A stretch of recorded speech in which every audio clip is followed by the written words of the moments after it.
Everyone has that one parking lot they hate more than any other. It's the worst parking lot probably in the Lower Mainland, without a doubt. Jason John has a particular beef with the one-entrance, 16-vehicle thimble of a lot at Cypress in Cornwall.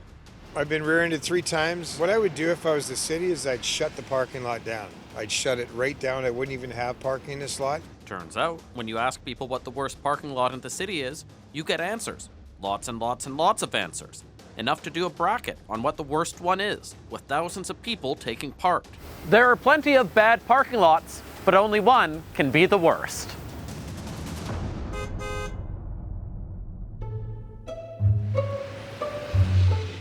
From the moment it was built at the start of the sanctuary, the parking lot at 41st and Victoria has had a bad reputation.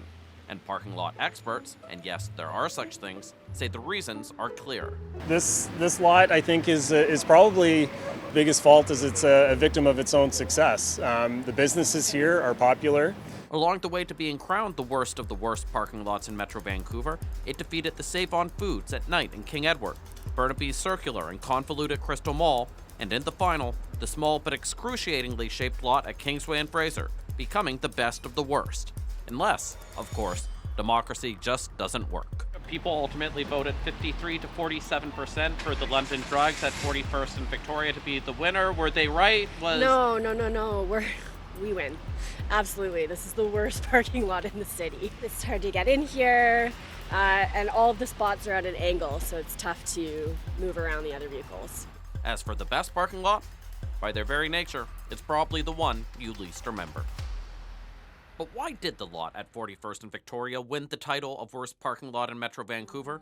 Well, it's pretty small and it's pretty hectic all the time. There's a lot of traffic coming in. It should be a little bit bigger. Like to get around each other is really difficult, and getting into the spots, it's really tight.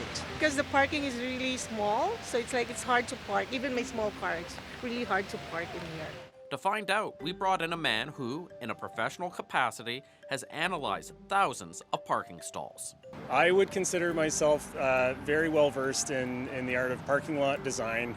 Thompson says that to understand how to build a good parking lot, you first have to understand how the human mind works when it's in a new place. You don't want to confuse people, especially again when you're going, not with surface parking, but when you're going somewhere that's underground or above ground, but you're off of the street, you're in a different kind of space than headspace mentally as what your surroundings are than when you're on the street and you can see everything. And so you want to have those visual cues that make it easy to find a space or find a way out of that parking lot. But he says that when it comes to parking lot design, there are 3 key elements: access to the lot, circulation in the lot, and interface with the street. And in Metro Vancouver's worst parking lots, those issues come up time and time again. The amount of queuing space right at the access point, what's called the magazine storage, is limited. Typically if you're coming into a shopping center or plaza, you'd be looking for maybe at least double that amount of space.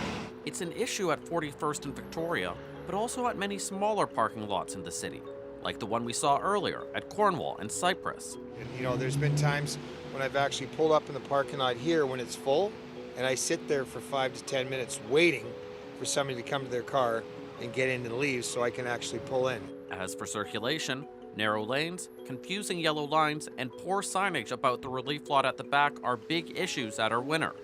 But it's an even more hazardous situation at Crystal Mall, where a one-way spiral lane means chaos if just one person makes a mistake and is stuck. As for integration with the community, our winning loser has one entrance close to a busy intersection, and the outlets are things that appeal to casual shoppers, dropping by for just 5 to 10 minutes.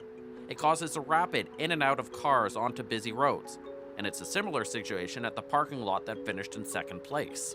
Oh yes, this is interesting kind of shape of this site. Those accesses to me do look a bit close to the intersection. So people, as they're passing by and they see, oh, that looks interesting, I see I can get in there. I see parking right there. I'm going to try and get in there.